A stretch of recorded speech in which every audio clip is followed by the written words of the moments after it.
ចឹងយើង smart product មកខ្ញុំចុច OK ចឹងវានឹងចេញ drop down list មកហើយនឹងមាន product មកស្រាប់តែម្ដងចឹងយើងគ្រាន់តែ select product មកយើងអាចបញ្ចូលបាន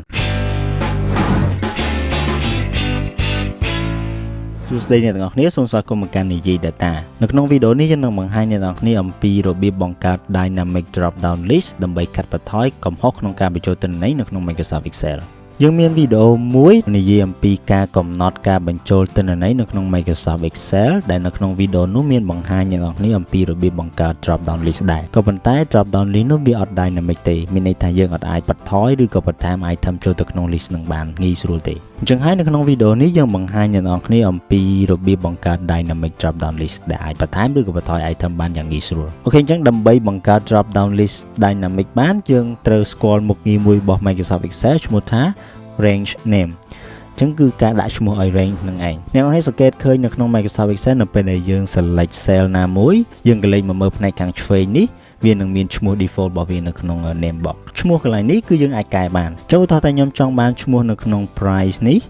អញ្ចឹងខ្ញុំអាច select price នេះមកខ្ញុំដាក់ឈ្មោះឲ្យវាបានអញ្ចឹងខ្ញុំដាក់ឈ្មោះថា price អូខេអាហ្នឹងវិធីទី1ក្នុងការដាក់ឈ្មោះឲ្យ range ហើយវិធីទី2ដែលវាមានភាពងាយស្រួលជាងនោះគឺយើង select ទាំង column name វាមកបន្តមកអ្នកនរនេះចូលទៅកាន់ formula ហើយនៅក្នុង section name នេះអ្នកនរនេះជ្រើសយក option create from selection អញ្ចឹងបើសិនជាយើង select យក option top row មានន័យថាវាយកឈ្មោះ column របស់យើងគឺជាឈ្មោះតែម្ដងអញ្ចឹងខ្ញុំយក option នេះខ្ញុំចុច OK អញ្ចឹងខ្ញុំបង្កើត range របស់ product មួយទៀតធ្វើដូចគ្នាចុច OK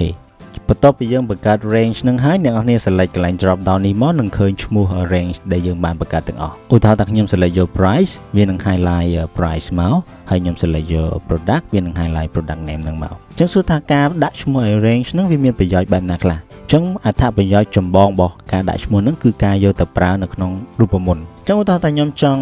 sum price នឹងចូលគ្នាខ្ញុំស្មើ sum ជាទូទៅយើងទាញ range នឹងត្រូវទេក៏ប៉ុន្តែបើសិនជាយើងមានឈ្មោះ range នឹងហើយយើងអត់ចាំបាច់ទាញទេគឺយើងទៅ save ឈ្មោះ range នឹងចូលតែម្ដងគឺ price អូខេ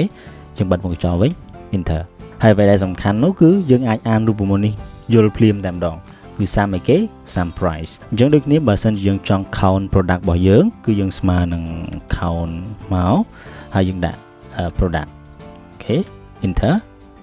ចេញរូបមន្តតែម្ដងអញ្ចឹងអានឹងជាអត្ថប្រយោជន៍របស់វាអញ្ចឹង step បន្ទាប់គឺយើងទៅបង្កើត dynamic drop down list អូខេអញ្ចឹងអានេះជា product stock របស់ខ្ញុំហើយអានេះជា invoice អញ្ចឹងនៅពេលដែលយើងបញ្ចូល item ចូលក្នុង invoice គឺយើងទាញយក product name មកដាក់នៅក្នុង invoice ឯត្រូវទេអញ្ចឹងដើម្បីកាត់បន្ថយកំហុសក្នុងការបញ្ចូល product name ដោយ manual វាយចូលមួយគឺយើងចង់បង្កើតជា drop down list ដើម្បីឲ្យអ្នកបញ្ចូលនឹងគាត់គ្រាន់តែ select មួយណាមកគឺវាត្រឹមត្រូវតែម្ដងអញ្ចឹងដើម្បីបង្កើត drop down list អ្នកនរនេះចូលមក select កន្លែង cell ដែលយើងចង់បង្កើតនឹងមក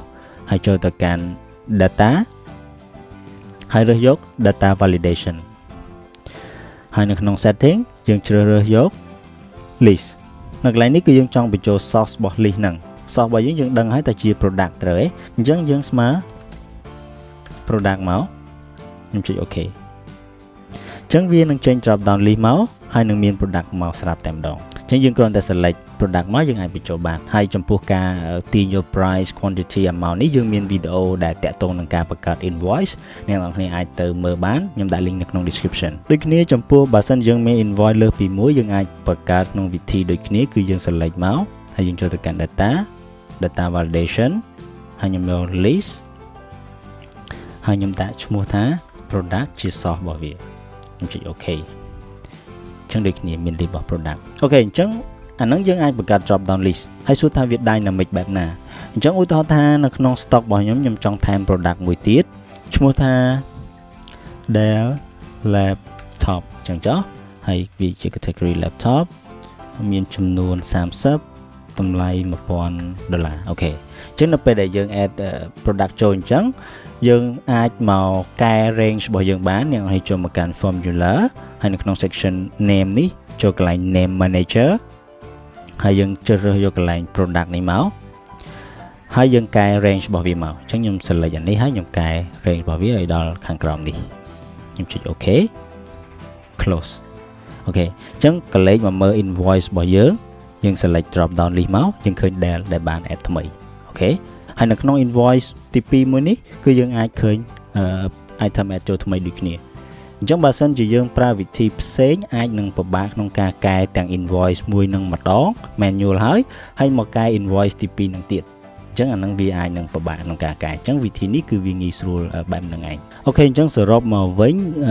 នៅក្នុងវីដេអូនេះយើងបានបង្ហាញមុខងារ2គឺ range name ការដាក់ឈ្មោះឲ្យ range ដែលធ្វើអ្នកនរគ្នាអាចងាយស្រួលក្នុងការទាញយកឈ្មោះ range ហ្នឹងមកប្រើនៅក្នុងរូបមន្តហើយទី2គឺការបង្កើត DropDown list ដែលអាចកាត់បន្ថយកំហុសក្នុងការបញ្ចូលទិន្នន័យបានអូខេនៅក្នុងវីដេអូនេះមានតែប៉ុណ្្នេះទេសង្ឃឹមថាអ្នកនរគ្នាចូលចិត្តហើយបើសិនជាចូលចិត្តសូមកុំភ្លេចចុច like ហើយបើចង់ទទួលបានវីដេអូថ្មីៗបែបនេះទៀតសូមកុំភ្លេច follow page របស់យើងឬក៏ subscribe YouTube channel របស់យើងអរគុណអ្នកទាំងអស់គ្នាជួបគ្នានៅវីដេអូក្រោយ